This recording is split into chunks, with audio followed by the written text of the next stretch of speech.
selamat datang di pertemuan ke-6 Microcredential Data Driven Policymaking. Berpijak pada data untuk kebijakan lebih tertata. Kali ini kita akan membahas salah satu alat analisis yang bisa digunakan dalam perumusan kebijakan di sesi Predictive Analytics Data Time Series. Setelah pertemuan ini, peserta diharapkan mampu memahami konsep Predictive Analytics dan menggunakan model time series untuk memperkirakan tren kebijakan masa depan secara sederhana. Intinya, predictive analytics adalah pendekatan analisis yang menggunakan data historis untuk memproyeksikan apa yang mungkin terjadi di masa depan. Ini sangat berguna dalam proses perencanaan kebijakan yang berbasis bukti. Misalnya, jika kita memiliki data stunting selama 5 tahun terakhir, kita bisa menggunakan predictive analytics untuk memperkirakan bagaimana tren ini akan berkembang di tahun depan. Nah, model ini bisa membaca pola data dari waktu ke waktu dan menggunakannya untuk memperkirakan angka di periode-periode berikutnya. Tapi ingat, prediksi bukan berarti angka pasti. Ini hanya estimasi berdasarkan tren historis yang ada.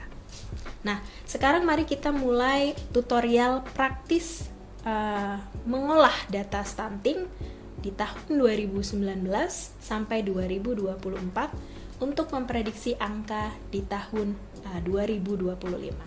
Tentunya langkah yang paling pertama, kita bisa menyusun data menjadi data long ya. Jadi data long itu seperti ini ya. Misalnya di tahun di kolom A di sini ada provinsi ya. Lalu kemudian di sebelahnya ada tahun ya. Lalu ada angka prevalensi stunting di kolom B. Nah, ini dibuat secara berurutan per daerah, bisa per daerah provinsi, bisa per daerah kabupaten ya, atau mungkin bisa juga per daerah di kecamatan ya. Nah, disesuaikan dengan kebutuhan dari masing-masing policy maker atau masing-masing daerah. Nah, kemudian pastikan tidak ada data time series yang kosong, ini bisa dipastikan, tapi juga perlu menambahkan area di tahun 2025 yang akan di forecast. Kita bisa menggunakan Excel dengan rumus simple ya, sederhana, forecast ya, lalu kemudian kita pilih ya tahun yang akan kita prediksi, kita pilih data yang ada yang tersedia untuk Y-nya ya. Lalu kemudian sisanya adalah kita drag tahun-tahun yang sudah tersedia. Tinggal di enter. Nah, di sini kita bisa melihat ya proyeksi untuk tahun 2025 untuk Provinsi Aceh adalah 27 di situ proyeksinya. Nah, kita juga bisa coba rumus yang sama untuk provinsi-provinsi lainnya sesuai dengan kebutuhan. Ya, misalnya di sini kita coba untuk Bali ya, dengan rumus yang sama ya. Kita bisa drag dari data yang tersedia ya, sesuai dengan rumus forecast yang ada. Nah, ditemukan 5 untuk prediksi stunting rate di Provinsi Bali ya di sini. Kita juga bisa coba untuk Provinsi Banten ya, dan seterusnya sesuai dengan kebutuhan kita. Apakah kita mau melakukan prediksi di tingkat nasional ya, provinsi maupun regional. Ya, bisa sampai ke tingkat desa asalkan datanya tersedia. Karena yang dibutuhkan adalah minimal 5 tahun data untuk bisa melakukan proyeksi. Selain itu, kita juga bisa memvisualisasikan ya hasilnya dalam grafik ya. Simple saja menggunakan grafik yang direkomendasikan oleh Excel seperti ini ya. Atau kita juga bisa melakukan komparasi juga ya antar dua daerah misalnya. Kalau untuk kebutuhan komparatif public policy ya, itu bisa ya untuk menjadi data komparasi. Nah, seperti ini nanti akan muncul perbandingan antara dua daerah, dan di bagian yang warna oranye itu kita bisa mengetahui bahwa itu adalah prediksi ya, di tahun 2025 ya. Atau kita juga bisa misalnya menggunakan berbagai macam jenis visualisasi ya. Kita bisa misalnya di sini kita coba Bali ya, kita coba visualisasikan menggunakan line graph ya. Ini bisa juga untuk dilakukan. Tergantung kita butuhnya apa ya, lalu kemudian kita tinggal sesuaikan saja. Ya, ada banyak sekali jenis-jenis pilihan yang ada di Excel. Ini yang paling sederhana sekali yang bisa dilakukan oleh policy maker setidaknya dalam kemudian menentukan bagaimana arah kebijakan di masa depan ya. Kita bisa memprediksikan karena tentu kebijakan tidak dibuat ya untuk hal-hal di masa lalu tapi di masa mendatang. Nah, sekarang kita coba metode serupa menggunakan Jamovi ya. Seperti yang sudah digunakan di pertemuan-pertemuan berikutnya, simpel saja kita tinggal open data yang tadi ya. Kita tinggal browse saja, tergantung dari lokasi mana kita menyimpan datanya ya. Kita tinggal buka datanya, sama seperti yang di Excel tadi, kita tinggal pakai data yang di Excel. Lalu kemudian kita pastikan semua kolomnya sesuai ya. Tidak ada kemudian yang kosong untuk data baseline-nya dari tahun 2019 ke 2024, tapi kalau 2025 pasti kosong. Lalu kita ke linear regressions ya. Kita bisa tempatkan stunting sebagai dependent variable ya. Kemudian covariance-nya di situ adalah tahun ya. Lalu kemudian kita bisa tempatkan provinsi sebagai factors-nya. Di situ akan terlihat ada R-square di situ yang menunjukkan seberapa kuat model kita untuk memprediksikan di tahun 2025 ya, data di tahun 2025. Lalu kita klik save, kita centang predicted value. Nah, dari situ di data kita akan muncul hasil prediksinya atau proyeksinya. Nah, Aceh ini 27 sama seperti yang tadi diprediksikan di Excel ya. Ada Bali 6 ya, kurang lebih sama ya. Tadi yang di Excel 5 ya. Kemudian ada Banten juga 18.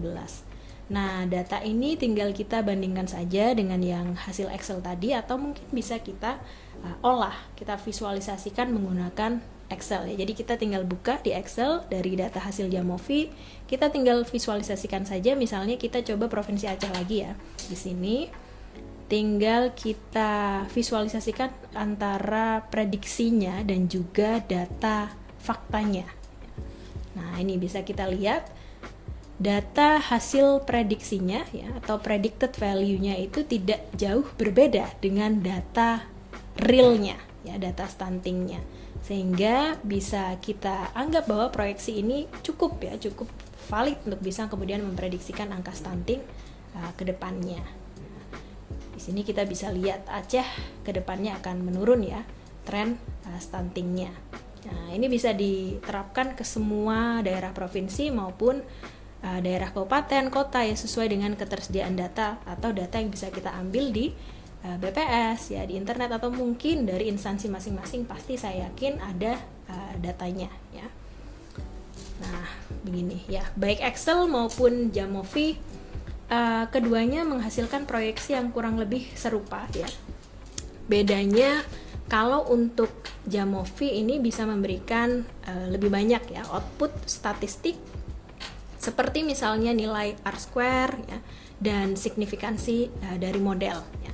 Tipsnya adalah mungkin dari para policymaker perlu untuk melihat arah tren kebijakannya bagaimana ya, stabil atau tidak, kemudian bisa membandingkan antara proyeksi dengan target yang sudah ditetapkan oleh pemerintah daerah. Kira-kira targetnya nih realistis atau tidak? Sesuai nggak dengan apa yang diprediksikan? Atau jangan-jangan terlalu jauh? Kalau terlalu jauh berarti target yang kita buat dalam proses perumusan kebijakan tidak smart, tidak achievable ya, tidak bisa kemudian untuk realistis dicapai seperti itu. Dan apa yang kemudian perlu disesuaikan dalam programnya itu kemudian bisa disesuaikan dengan data yang ada. Prediksi tentu bisa berbeda antar wilayah ya, antar satu kabupaten dengan kabupaten lainnya mungkin bisa menunjukkan hasil yang berbeda. Ada yang bisa menunjukkan tren yang membaik sementara yang lainnya stagnan. Maka dalam hal ini intervensi kebijakan tidak bisa disamaratakan antara Provinsi Aceh misalnya dengan Provinsi Jawa Timur. Karena dari prediksi saja berbeda, dari hasil berbeda, dari datanya berbeda. Bagaimana bisa kita melakukan hal yang sama ya untuk kedua daerah yang karakteristiknya berbeda? Yang perlu diingat adalah there is no one size fits all. Tidak ada satu ukuran yang berhasil untuk semua. Oleh karena itu, dengan menggunakan data diharapkan kebijakan yang dibuat intervensinya bisa jauh lebih spesifik, bisa jauh lebih kena terhadap target yang kemudian diharapkan dan bisa berdampak bagi masyarakat luas.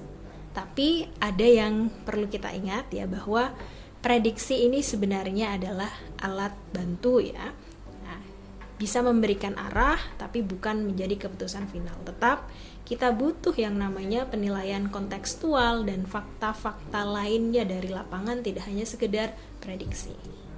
Pertanyaan besarnya adalah, sudahkah program stunting di wilayah Anda mempertimbangkan prediksi tren di masa depan dalam merumuskan kebijakannya? Jika belum, mari kita mulai integrasikan pendekatan ini dalam proses perumusan kebijakan publik di daerah masing-masing. Karena hari ini kita sudah belajar bagaimana cara melakukan yang namanya predictive analytics. Apa itu predictive analytics? Gimana cara kita memprediksikan data berdasarkan data historis menggunakan Excel, sesederhana menggunakan Excel, dan juga menggunakan Jamovi untuk lebih yang rincinya lagi secara statistik. Nah, di pertemuan berikutnya tentu proyeksi ini tidak cukup, kita perlu yang namanya belajar melakukan teknik clustering, supaya kebijakan lebih terpetakan. Lalu kemudian kita juga perlu menggunakan yang namanya pengambilan keputusan berbasis decision tree, supaya lebih spesifik lagi apa yang harus dilakukan di masing-masing daerah berdasarkan resiko dan kebutuhan intervensi. Sekian pertemuan kali ini, berpijak pada data untuk kebijakan lebih tertata. Sampai jumpa di pertemuan berikutnya.